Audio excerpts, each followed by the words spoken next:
Hey, what is going on, everybody? In today's video, I want to bring you something different. We're going to be talking about a brand new mobile Gacha Hero Collector game that I'm playing and having a lot of fun with, and that is Awaken Chaos Era. And before you get any ideas, this is actually not a sponsored video. I am legit having a ton of fun playing this game, and it's something that I'm doing on the side right now, given the state of Marvel Strike Force. So is this going to be a pure replacement? No, it's not. But I want to give you all my first impressions of this game after playing it for about a week now and logging in every day to check it out and play some more. So it's definitely got my attention.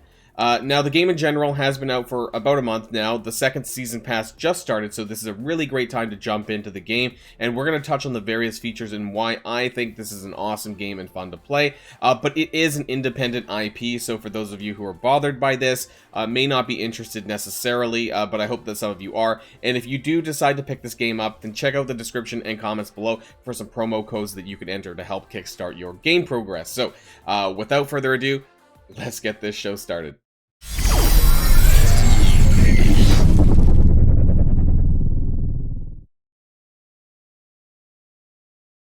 Okay, and this is Awaken Chaos Era. This is like the home screen of the game.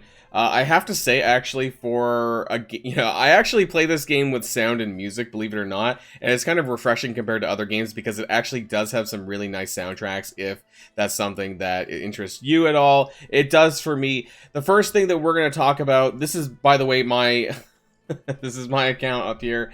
The first thing that we're going to touch on here in this video, though, is going to be the heroes, because I think that's one of the most important selling points of the game, the way that it works in terms of the characters. So, behind me, there's this tab here. You can't see it because my chair is in the way, but it does say heroes. Like, you can also open up this. This brings up all of the different buttons as well, so we can click on the heroes button here, and it brings up the whole list of cast of characters, at least the ones that I have unlocked so far. So I want to share this with you. So what we have here is an interesting elemental system. So, I have not played Raid Shadow Legends. I heard that there is a similar element to this.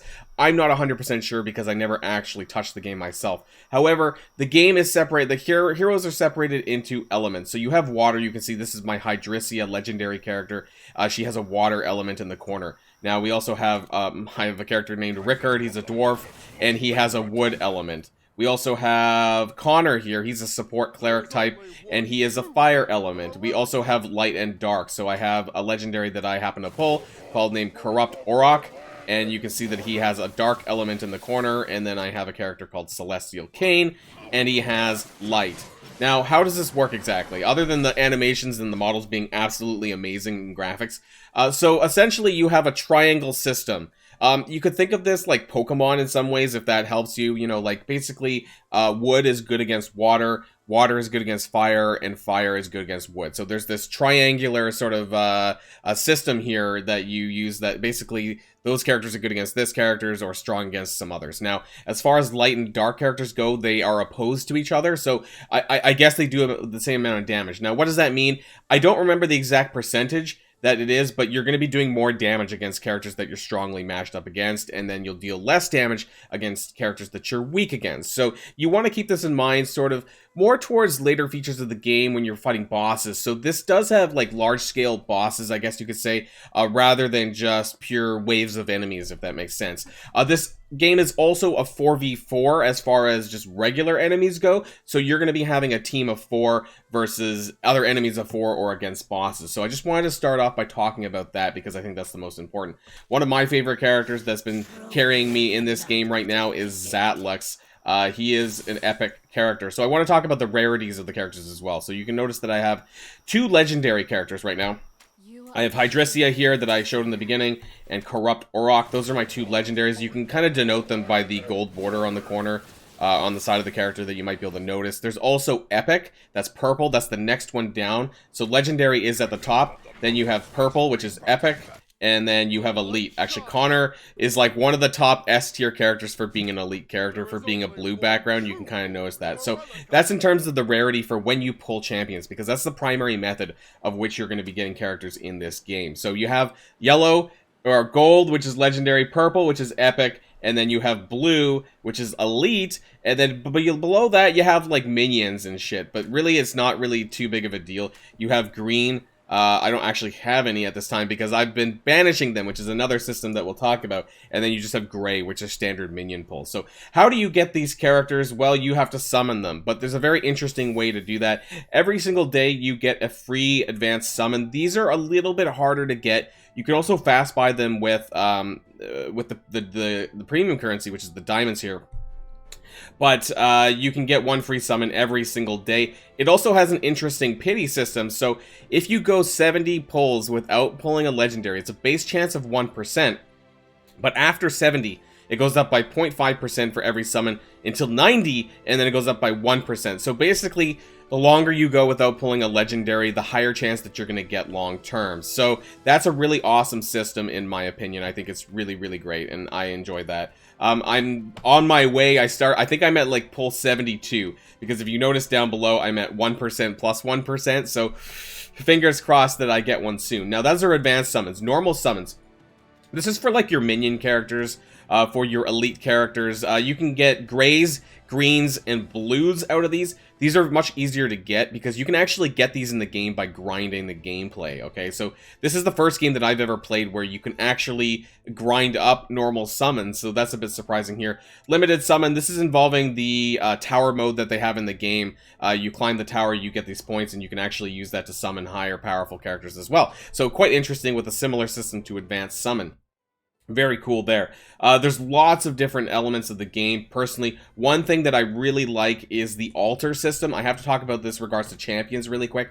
So there's something called hero synthesis. So you can basically use dupes of other characters to craft champions. And I think that's wild. So you can see here, there's currently 7 characters that you can craft. 4 that are epic and 3 that are legendary. And essentially, if you have these characters, then you can actually insert them and craft this character here, or this one, which is Hakram the Dwarf, and that's really, really awesome. I think this is a really cool system I've never seen in other games so far, so yeah, if there's one of these 7 that you really want, you can work towards. If you happen to pull some of these other characters, you can use them to craft these, and you can get legendaries for doing so, which I think is crazy. So yes, that's a very awesome system there. There's also something called the Covenants. Now, this is something that you unlock by playing through the game, which allows you to unlock champions as well by doing achievements. So you can kind of see here, Zatlix is one of my favorite characters. I unlocked him naturally through pulling, but if I wanted to get another copy of Zatlix, that you would have to do some of these achievements here, which I'm working towards myself. Now, why would you want to pull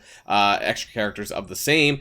Well, they have a red star system, similar to Marvel Strike Force if you're coming from there, but it's a little bit different. So if you get duplicates of the characters, you can see that my Connor has 3 red stars.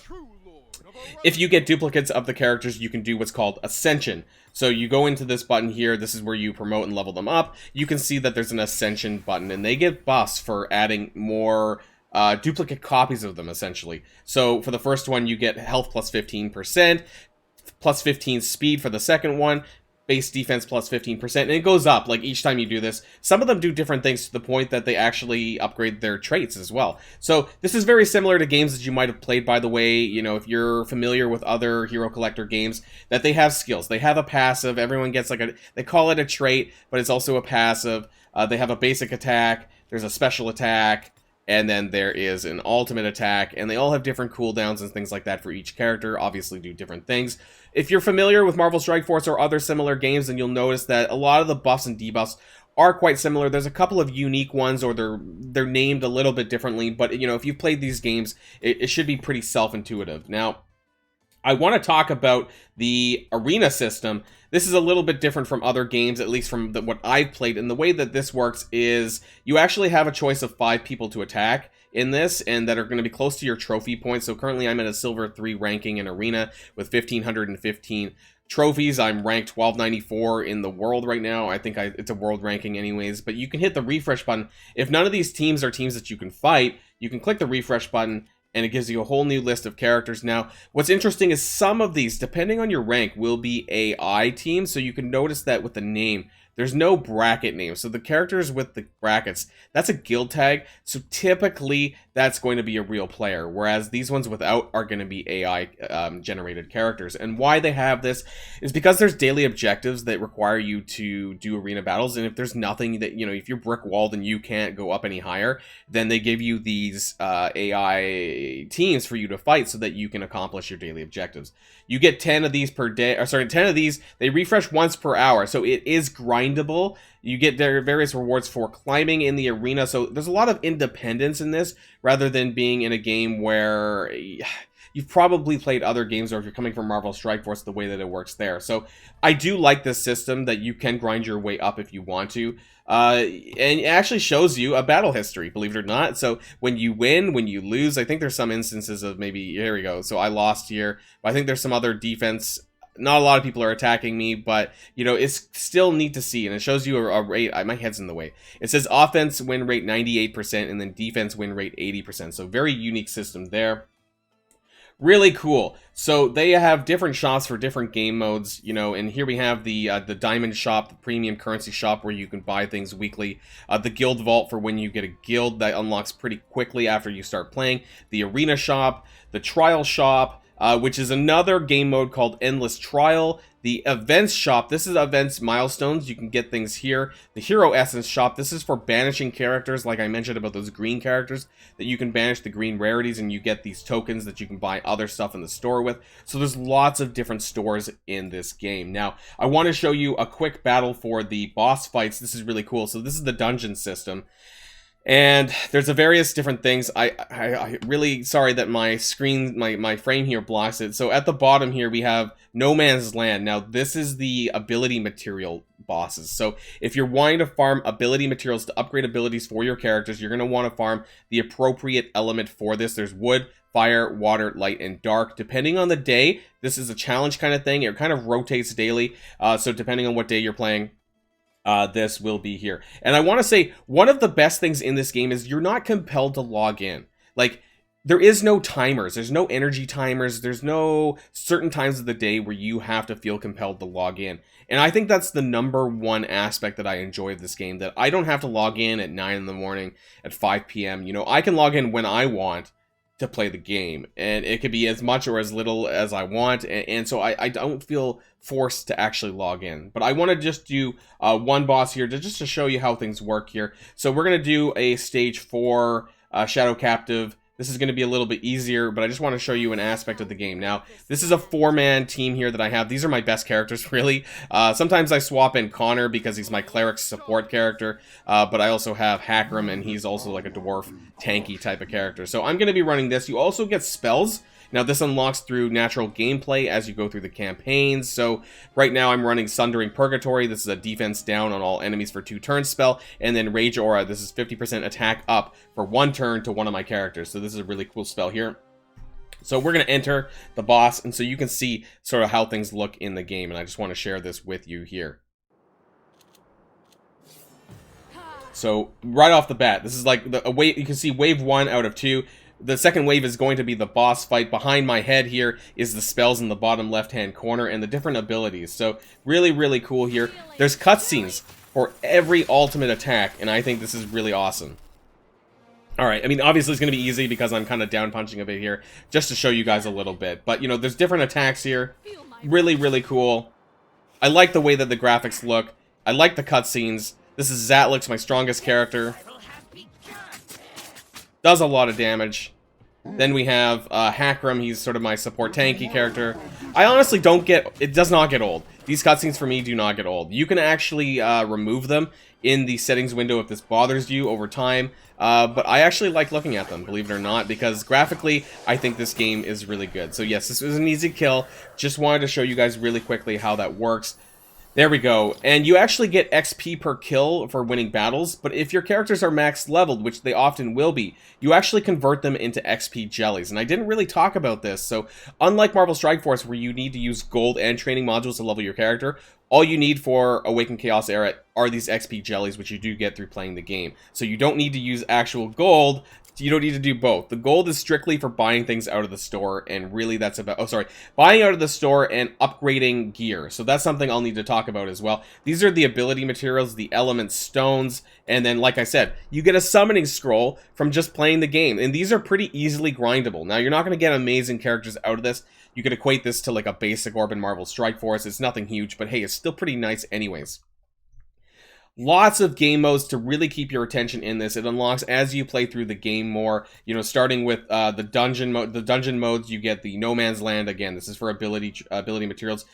You get something called Arcane Dominator. Now, this is for gear, for farming gear. We're going to touch on this in a little bit here. And then we have Void Tower. This unlocks later on as well.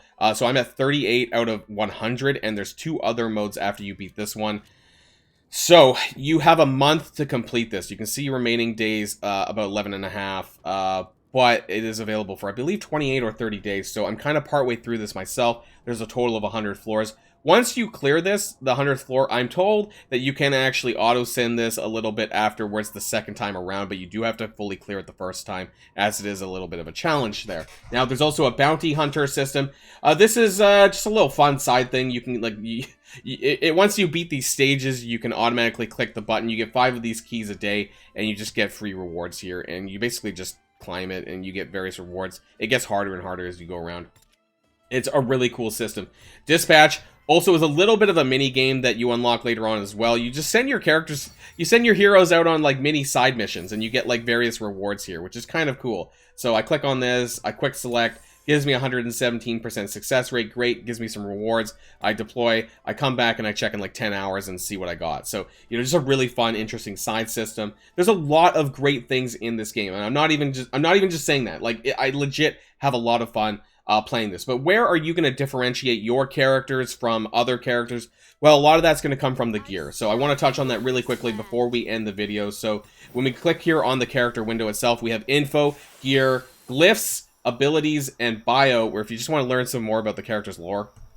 So we have gear here, and you can see that I have a set of gear. They're at 4-star legendary items because of the orange background, and they have different set bonuses, which is interesting. So if you click here, this is the Rage Axe, and it's part of the Rage set. So if I have 4 of the Rage pieces, it gives me a 20% crit rate to my stats overall, which is really, really important. You can see the breakdown of gear bonuses here, so all of this is really important. Now, if you don't know, like, how to play your character, how to gear your character, click on this button here, and it'll actually bring up a window called the Hero Guide. And when you click on the Hero Guide button, it tells you recommended sets. If you're unsure how to build them, then it gives you an idea of what sets that you want to build. Typically, I would look at the first 2. You know, Avarice is not something I'm looking at for Hydrisia, but Warrior and Rage for sure. It also gives you player hero ratings of where you can use them in the game and where they're kind of good and where other people recommend using these characters. So, super, super cool system. I really, really enjoy this. As far as the glyphs go, this is just a static way to boost your stats. You can farm these in campaign missions. You can click on it. It tells you where you can find them, you know, sources, adventure, 6.5 hard mode.